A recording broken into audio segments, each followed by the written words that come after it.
How's it going, guys? This is Win, and today I've got a follow-up to one of my most popular videos. In November, I made a graveyard miner deck, and it absolutely blew up, and for my channel, I got over 17,000 views. That's crazy for me. So I wanted to follow up with that and create a best graveyard miner deck 2.0, because I think the one in November, while it is still very strong, the meta has obviously shifted a ton since November 8th, I think is when I published it. So let's put up that old graveyard miner deck right now. You can see it right there on the right of the screen. It was Ice Golem, Miner Graveyard, had the Skeleton Army in there, had Inferno Tower, because at the time the meta was very heavy, you know, Lava Hound and all kinds of stuff like that, and Giant, so you needed that kind of high damage anti-tank building. Mega Minion also for high single unit damage. And then of course Zap and Fireball, and it was a 3.4 average elixir cost deck, so much more expensive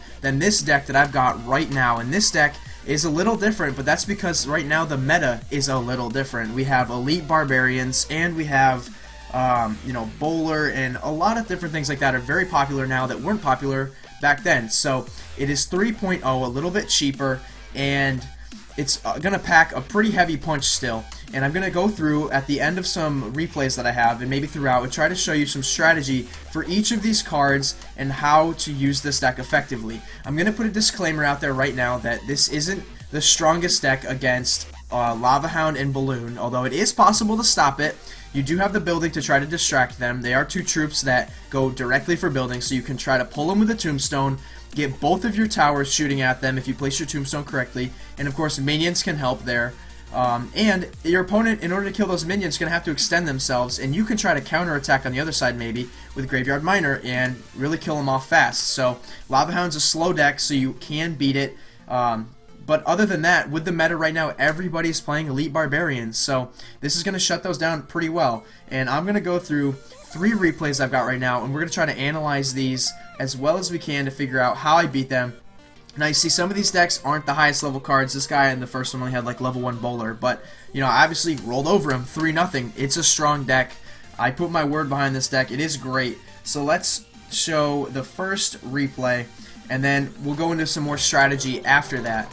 But this guy's running Elite Barbarians, and he's got the Electro Wizard and Fire Spirits. So for me having a deck that's very heavy in skeletons, minions, graveyard, a lot of really little troops that can be squished pretty easily, I think I shut him down pretty well. So, you know, I can beat this deck pretty handedly, given the fact that he has a lot of good counters for my type of stuff. So I didn't get a very good starting hand there. He did get some damage off with those Elite Barbarians, and my Miner got shut down by his Goblins. So now, as the game's going on, I'm constantly learning more about his deck, learning how to counter it, trying to figure out what can I do. So maybe a heavy-hitting Graveyard could counter those Elite Barbarians. So I'm going to go on the right here. And I think this was a smart move because he has already done a lot of damage to my tower. We know that. Now I can try to even it up and take his tower. So instead of being down 800 hit points on my tower, I'm just going to sacrifice that tower, take his tower, and now we're all squared up.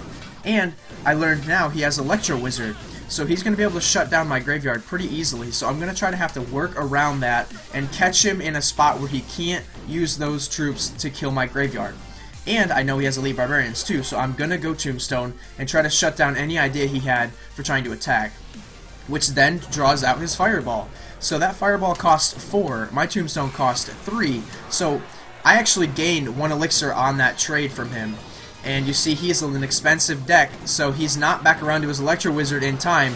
He zaps to try to get rid of some of my skeletons, but it's not going to be enough, because those skeletons are going to do a lot of damage to that tower on the left there. You saw I went Skeleton Army in the middle and skeletons in the graveyard, completely overwhelming him, and even though he zapped, he couldn't get all of them. So now, I've did a lot of damage to that tower, and when he zapped, it put him back to Elixir. So it meant he had to wait even longer to get his Electro Wizard back out. So you can see where this deck cycles really fast, and it's strong. So these Elite Barbarians, how you shut them down, you see I put my Ice Golem there to take some hits, and if my Ice Golem dies, it slows them down, which is really important to shutting down Elite Barbarians right now. I'm going to go Miner on defense here because I didn't need to Miner on the left. since I had my minions coming in over the top to do a little extra damage, I didn't necessarily need a tank in there. I knew I was going to do enough damage to take that tower out. So now on defense again, he's going to try to go Elite Barbarians, which costs 6. A lot of people think they need a nerf. I personally think they need a nerf, but at the same time, they are easy to shut down if you have the right cards. It's just annoying with the fact that you always have to run the right cards in order to beat Elite Barbarians. But, on the other hand, I got in to his King Tower, did a little bit of damage, and it looks like that is going to be the end of this game. I'm not going to be able to take that tower, and unfortunately I did give up one tower on the left there, just because, you know, I decided to trade towers with him. I'm going to let him take my left tower. I'll take his right tower, no big deal. Came out with a win there. In fact, for these 3 replays I want to show you, that's the only tower that I actually gave up. So if we go back and look at why this new deck can shut down Elite Barbarians so well, and Hog for that matter. We haven't seen a Hog deck yet, but this card, Tombstone, is the backbone of your deck. You always want to keep getting your Tombstone up, put it in the middle, have your towers shooting at those Elite Barbarians, and the great thing is, the Tombstone spits out those little skeletons at the end, which can kill those Elite Barbarians. And Ice Golem, put that down. Still, these 2 cards together only cost 5. Elite Barbarians cost 6. So you still have some elixir to use to try to shut down those Elite Barbarians before you've kind of overextended yourself on defense. And if you don't want to put Ice Golem down, let's say you saw that you put your Tombstone down and the Elite Barbarians killed your Tombstone, then your opponent zapped those skeletons from the Tombstone. Now you're good to go for your skeleton army. And they can't zap those skeleton army. So then, let's say, now they've done Elite Barbarians, and they've zapped. That costs 8 elixir. That's 6 and 2. That's 8 elixir, and you've so far only spent 6, and they've spent 8. And then let's say they log your skeleton army.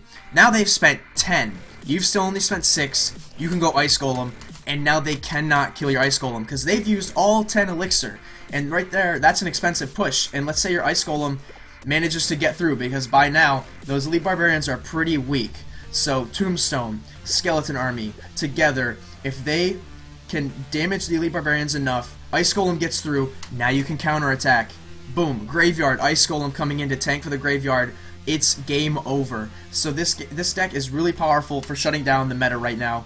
And of course you also have the Miner. If the Ice Golem doesn't survive, you haven't spent that much elixir. So you go Miner, you go Graveyard, game over again. And of course, these 2 cards, just supporting. Let's say you send in minions over the top, and he puts down Skeleton Army, and you can't zap it for whatever reason. Minions can kill those skeletons. Zap kills those skeletons. Or if they have a minion horde or something, that's where Arrows comes in. You know, these support cards right here can really help you get in and do a lot of damage with all of your other cards that you have running for the backbone of this deck. So that's the first replay. We won 2-1. We lost 1 tower that replay. Let's show this next one. These 2 next decks, they have Bowler, which normally is a huge problem for this type of deck. But I think this deck is so good that it's going to shut down Bowler. And again, this guy also, like the last deck, has Fire Spirits. So you're seeing some cards that would normally do a lot of damage to my deck. But this deck is going to shut them down anyway. And I even had to play Graveyard on defense here, which isn't a bad idea. I mean, really the point of Graveyard is to generate a lot of skeletons over time. Whether you generate them on the tower or not, it doesn't matter. Because now look, I've got a ton of skeletons coming in, and my Miner was in there. Now, even though I didn't do a lot of damage, like I said earlier, I'm always learning, always trying to figure out how can I counter this next time. So he's going to go minions, and I realize, okay, if that's how he responds every time to my skeletons, I can take that up pretty easily. Unfortunately here, he put down archers, tried to shut them down with a skeleton army, 3-for-3 trade, and I didn't see that bowler until too late, so that bowler's going to wreck my skeleton army, but I can then counter his bowler with my Ice Golem, and he's going to keep pushing that Ice Golem around and getting distracted, and basically he lost his elixir advantage that he had there, because I made up a huge trade on him, because Ice Golem only costs 2. So he's going to push again with that exact same push. Now, like I said last time, I'm always learning how can I try to shut him down. So I'm going to go minions to try to stop his minions. And with the Miner, I'm going to throw that up. He is going to go with his minions again, but I'm going to zap those and take them out. So now my minions come in behind, kill his minions, which are weakened from my zap, and now I did a bunch of damage to that tower on the left. Because you don't want to keep doing the same pushes over and over and over again, because we would just have been in a stalemate. He kept doing the same thing. He went Fire Spirits, Ice Golem, Elite Barbarians. That's all 10 of his elixir at once. So I know if I can shut him down, he's got nothing left, really, to stop my counterattack and my counter push. So he's going to start this time a little different. He's going to go Bowler. And I'm going to keep going with my Tombstone, Ice Golem. Now, it's double elixir. Things are going much faster. I got to put my cards down. So I decided to attack on the right. It's only 7 elixir to do that attack. And you see, I was really preemptive with those arrows. I knew he had minions, and he didn't go minions that time. He went Skeleton Army. So my arrows still shut it down, no problem. Being a little more preemptive here. And I'm trying to shut down this Bowler. I shut it down with the Skeleton Army. That actually is a tip that not a lot of people know. You can shut down Bowler with a Skeleton Army. A lot of people are like deathly afraid to do a Skeleton Army against a Bowler, but no, you can definitely take it out. The Bowler, he'll bowl in the front, kills about half the Skeleton Army, but at this point, you now have all your skeletons around the Bowler, and he can't bowl them all in the different directions. So he's just going to keep getting chopped from the skeletons at his back, and there's going to be nothing he can do to stop them. So now we're going to go into overtime. I've got a lot of damage done to both of his towers. It's kind of funny that I actually started on his left tower, and now it's looking like I'm going to take his right tower, because I was able to sneak by and counterattack really hard when I saw he used his Bowler. Because I know Bowler's going to shut down my graveyard pretty well. So as soon as I see him use his Bowler, then I can go on the other side, because I know he's not going to be able to stop it. Unless he uses Skeleton Army, unless he uses minions, and I've also got arrows in my back pocket to try to shut all that down. So at this point, you see I tag up his Bowler and his tower in that arrow, and I get back around to my Zap, because this deck cycles really fast, and I'm going to kill that tower with some of those direct damage spells. Game over. 1-0. And for the last replay, Elite Barbarians, let's check it out. This time, Elite Barbarians and Bowler again. He only has level 1 Bowler, so it's not going to be terribly tough to take that out. But, you know, last replay, let's just watch me bowl over him, no pun intended. That's how strong this deck is. You know, you get caught with somebody who doesn't have tournament standard cards, you're going to completely destroy them. So, Ice Golem's going to come in, Ice Golem's going to tank, and his Skeleton Army is going to come in late, which means when it comes in late, there's going to be a tiny bit of a delay, so all my skeletons are then going to turn on them and kill them really fast. So even though you might think it's like, you know, 10 on 10, 12 on 12, whatever the skeletons are, it's not really a fair fight, because my skeletons get to attack first. So if you put a skeleton army down late on a graveyard, it's basically, you know, say goodbye to those skeletons, because they're gone.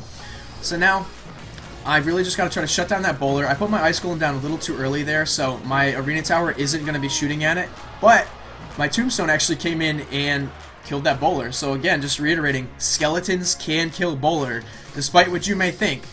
Now he's going to push really hard. All 10 elixir here. Going to actually shut that down, because the Zap's going to take care of that minion horde. I know his Bowler's weak, so I'm not necessarily worried about it. So his Bowler's not going to do that much damage, and he used all of his elixir to a push on that left side, so I can now push on the right side. And my skeleton's going to take that tower down, no problem. Again, all he had where he could afford to stop my graveyard was a skeleton army, and they shut it down pretty well, because, like I said, skeletons coming in late on a graveyard, they have no chance to stop them. So they just got completely engulfed in that graveyard, and now his Elite Barbarians with that rage spell are going to get completely engulfed by my skeletons. I really like how skeletons just can surround an enemy and, just like a virus or something, completely consume it and just destroy it, you know. It's really scary to think how strong skeletons are in numbers. You know, a really weak troop together can just completely destroy anything, including bowlers. So now, he kind of overextended himself there with that push. And you see, I knew he had minion hordes, so I sent in arrows over the top to try to shut that down. And Zap comes in to try to shut down the rest of that skeleton army. I knew my graveyard was kind of done, but honestly, Zap on a skeleton army is 3 for 2. It's a good elixir trade, so I didn't mind doing that, because I knew I had plenty of elixir to shut him down anyway. So he's going to try to go Elite Barbarians, and now he threw me a curveball here. He actually decided to go Elite Barbarians Mirrored and Rage on the left side, but I still managed to shut it down before he could take that tower. And you see his freeze spell, it just stalled my graveyard, but it didn't stop it. So now I've got a huge push on his King Tower, because he overextended himself, not only with those Elite Barbs, the Mirrored Elite Barbs, then the Rage, then the Freeze, and after all that, it's just way too expensive. So that is, I think, this new Graveyard Miner 2.0 deck. I'll put a link in the description if you want to check out that first Graveyard Miner deck that I made. But like I said, it came out in November. I'm afraid that it's not going to kind of have that same edge that it had in November since the meta's shifted so much. There's a lot of new cards. People aren't really playing the same types of decks as they were playing 2 months ago. So while that deck is still very powerful, here's a new variation on it that I think is cheaper. It cycles faster, it's still powerful, it shuts down elite barbs, and it has a few weaknesses, but they're not weaknesses you're going to see often. So Balloon might give you some trouble, Three Musketeers might give you some trouble because you don't have Fireball.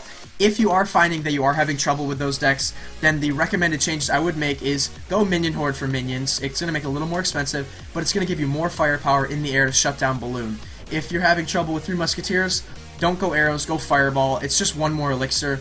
And if the person's not running Three Musketeers, you can still go Fireball to shut down minions, shut down Skeleton Army, as they put it down to try to stop your graveyard. So there are some variations that I want to recommend if this deck you decide to make some changes to it. But other than that, thank you so much for watching. I'm really excited about this deck. Leave a comment below and let me know what you think, if you think it's better than the last one, and how you're faring against the meta right now. The meta is a lot different. It's Elite Barbarians, it's Bowler, it's Giant, it's a lot of crazy things. The Electro Wizard is even in the game now. So, but this deck does stand up to those cards. So it isn't bad. Leave a thumbs up if you do like it, and subscribe if you want to keep seeing more videos like this. And as always, guys, I will see you next time.